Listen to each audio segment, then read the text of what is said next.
السلام علیکم۔ سبق نمبر 18، تیسرا ہجری سال مدنی زندگی کا۔ رسول صلی اللہ علیہ وسلم نے حضرت زید کی قیادت میں 100 صحابہ کو بھیجا۔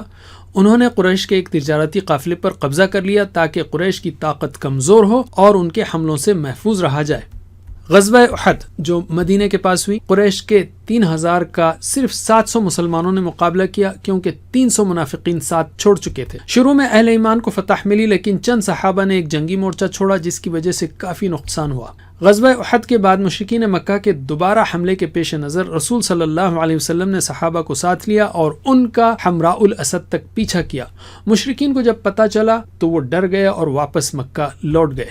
چند اسباق ہیں: دین کی خاطر نقصان اٹھانے والوں کو اللہ بہترین بدلہ دے گا، اللہ پر بھروسہ کرنے والوں کی اللہ ضرور مدد فرماتا ہے۔ تیسری ہجری کے اہم واقعات ہیں سریہ زید، غزوہ احد، غزوہ حمراء الاسد۔ تفصیل کے لیے دیکھیے ہماری 5 منٹ کی سیریز یوٹیوب پر۔